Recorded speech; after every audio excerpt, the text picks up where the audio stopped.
Houkhiba Numit Kharani Asida Leppa Leitana Chukhiba Nongna Maram Oiraga Ikop Pat Kharung Pat amadi Lousi Pat tagi Esing Inot karakpana Maram Oiraga Khangabok Teksam Tentha amadi Leishangthem Khong Manung Mafam kayada Esing thumjinkhibana Maram Oiraga Lofam kaya amadi Mafamsing Loktak Patka Chap Manakhre Mi Leinariba Yum kaya Esing iyaida Leikhibana Maram Oiraga District Administration Thoubal na District asigi tongan mafam marida Relief Camp Hangdokhre Esing thumjinkhre tongan mafam amadi Relief Camp Singda DC Thoubal Ahanthem Subas IAS na Luchingba District Administration ki team amana local club ki Miwoi Sing yauna Chattuna Yengsinkhre Yengsin Khongchat aduga mari Leinana DC Thoubal Ahanthem Subas na haikhibada handak nong manini asida nong leptana tarakpadagi district asigi tongan ba pat singdagi ising maukhatlakpa maramna mafam ayambada ising thumjilakpadagi District Administration na yengsinba chatpani Lofam kaya amadi ngayok farm kaya mang takle maram asina hauzik District Agriculture Office amadi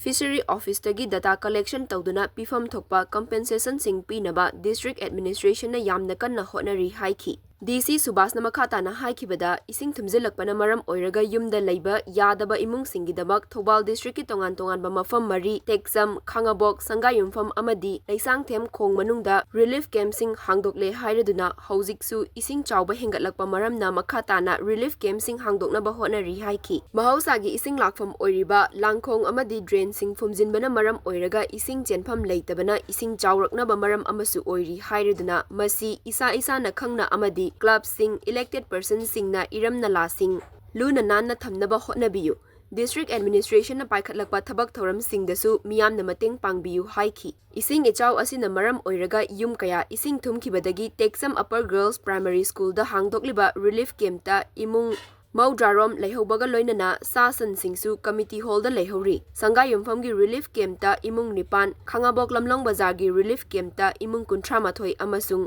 Leishangthem Khong Manung Community Hall da hangliba Relief Camp ta imung kuntrarom leihori Relief Camp ta leiriba imung singi makhatana masing hengatlakpa yana leiri isingna thumjinkhra local sing amadi ngayok farm singi mapu singna thengnariba awaba asi khara makhai koknaba thorang sing soidana paikhatpiyu haina District Administration Thoubal gi khongchatpu Rising Union Club Khangabok ki thomi amana apenba wafam singsu phongdokhi kai khonajaba District Administration Thoubal gi maikadagi respected sir DC SDO ma'am amasung SDC sir masamak yauna mafamsida lakpiraga lawmi singi sigmpham kaya lokon kaya sing thumjiliba sing asi lakpiduna yingsinbiba schematic District Administration dagi lakpiriba sir DC amadi SDO ma'am amasung sir SDC bu khoi lawmi singi maikadagi masung club ki maikadagi angkhai leitana khoi thakalo phongdoksari Koigi Houkhiba Numit humni sida nong kanna surakpadagi koigi maukhallakpa ising singsina hujikse Thoubal District ki mafam ayamba koigi ising thumjilakpadagi aduki mipainingai oiba phibam ama yorokpadagi koi ngasise District Administration ge teamne aduga local club ki Miwoi Sing loinana koi chachabani akoina hujik leiribasi Khangabok manungi yam lokon ko yam lokon ni mayamna ju bigani koi lausi Lofam Phanayamna koi mang tae hai tare siga loina district sida hujikse koigi ngayok farm mayam amasu koi isingna thumjangibadagi amang ata mayam am thole asigi damakta koi district ki agri the office amasung fishery office tagi koi data collection kana tawjari aduga koigi government side tagi masigi hayang pifam thokpa compensation pinabagi damakta koi District Administration na kan hona jari haibasima miyam da thamjage duga loina na koigi ising thumjalakpana maram Oiraga koigi yumda leiba yadabadagi hauji phaugi oina koi Thoubal District sida Relief Camp mari hangdokjare amana Khangabokta amana koigi Teksamda amana Sangayumfamda amana Leishangthemda adubu masigi makhata na hujikse ising je chawkhalakpa leptri mokhallakpa ising mayamsina chawkhalakpasina maram Oiraga koi hujik makhata na ke mataisu hangdokna bona jari Relief Camp sida District Administration side tagi magi essential oiba darkar taba polam sing ekoi club singi organizer singa